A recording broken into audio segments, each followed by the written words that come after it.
So what happened is I'm going to go right into the speech now of the death.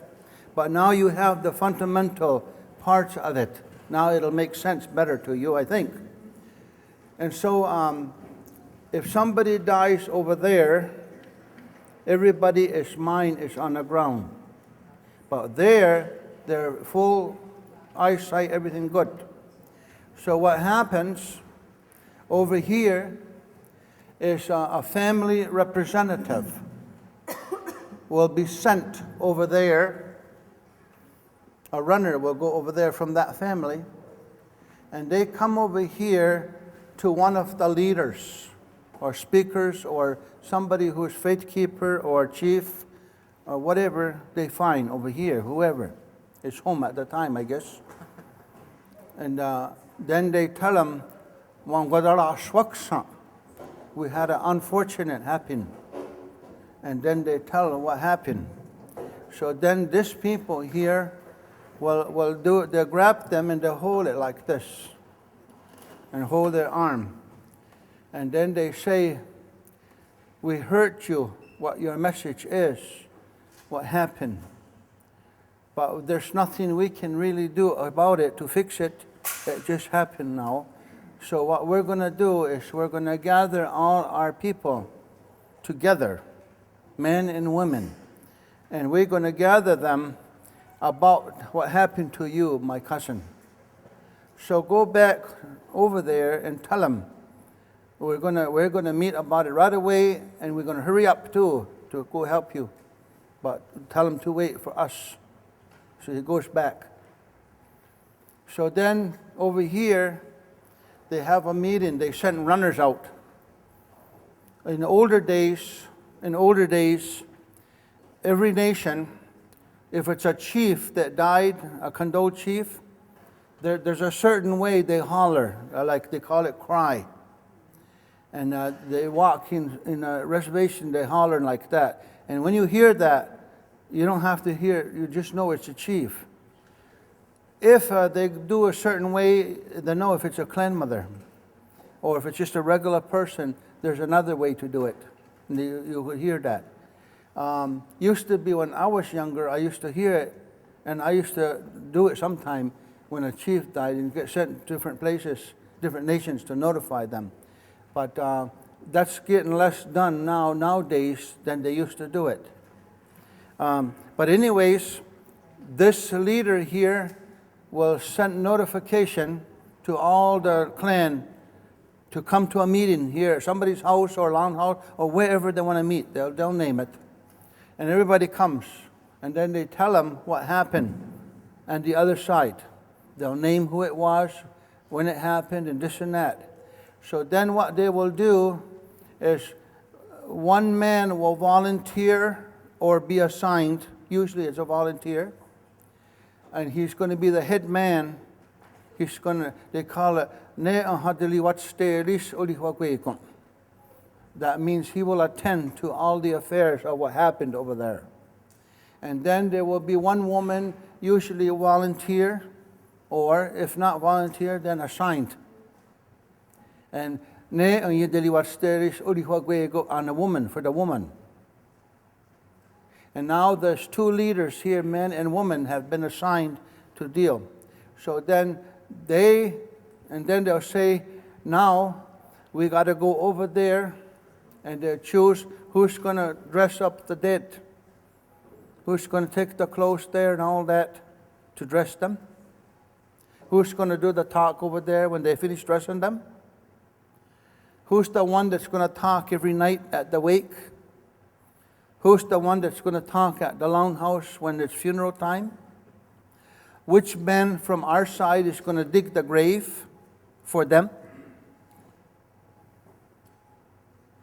which one of our guys is going to be pallbearers to carry their dead, and it's all got to come from this side. That side doesn't do nothing. They don't do no cooking. They don't do no cleaning. They don't do nothing. All they're expected to do is cry. For 9 days is to be like in grief and mourning, and It doesn't mean they got to cry the whole 9 days. It just means that in that 9 days, if they have to cry, and we want them to cry, to do the crying. Attend to the sorrow of your loss. That's what your job is over there. That's why you don't have to worry about digging grave. You don't have to worry about nothing. Everybody here worries about that. Because, and the reason why, I'll tell you shortly.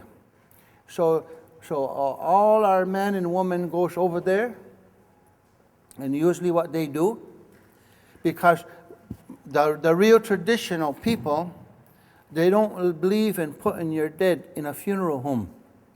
They do it now and then on certain, but they don't like to do that if they don't have to. So most of them, 99% of the Mohawk, always brings their dead back from the funeral house to their house and are laid there for waking. Usually 2 or 3 days. And the reason why they go 3 days, they extend it, is because a lot of times relatives are in Florida, San Francisco, or overseas, and it gives all relatives a chance to get back in time. That's why they go as long as they can to hold them, so all the family have a chance to get home for that. Now, so then our men and women goes over there, and they begin to scrub the walls. They take the furniture out or whatever, and they wash the floor, they wash the walls, they wash the windows inside out, they take the drapes off, they wash everything. I mean, that place looks like Mr. Clean went right through. And they don't have to do nothing. It's all us do that. And if the yard needs cleaning, and because a lot of people are going to come, all our people clean it over there, their yard and everything, get it presentable. And that's the way to honor the dead. Then our women here, they will buy the food, or bring the food, or go buy whatever they're going to do. And they're in charge to, when people comes, they're going to give them coffee, then give them tea, and give them sandwiches. They're going to give them every kind of food, pies, whatever, when people comes to see the dead. So all our women is going to do that. And they will take turns. Usually 4 hours, a few women go there and they do all that.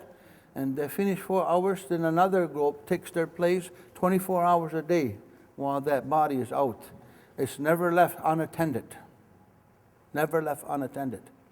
Once somebody dies, it is considered the most disrespectful if nobody is there to sit next to the body. It's really not good if there's the body, only just the body there. That's why somebody has to be sitting there all the time. So they take turns right until burial time. That's why they don't like to put it in a funeral home, because they close funeral home certain time and that body has to stay all by themselves like that. And it's considered in our mind disrespect, because we only got a little time to be with them, and so we want to use every time for that. So then our woman, time to come when they're going to talk at night time at the wake, our men will talk. When they finish, then our women will serve food to everybody that's there. But before we serve the food, one plate is fixed before anybody is served. And everything that's food that was brought there, and this is where people, anybody, usually can bring the food or anything, and they bring it there, and this woman over here takes the food, doesn't matter where it comes from, and they organize it, put it in a refrigerator or whatever, get it put away so you can fix it when it's supposed to be fixed. And we do all that. They don't do anything, see? But we take over their house, and we run everything over there, even though it's not our family, but that's the way the custom is, see? And then they feed all the time, everything. And anything they need, they just tell our women and men what they need, and we do whatever we can to help them.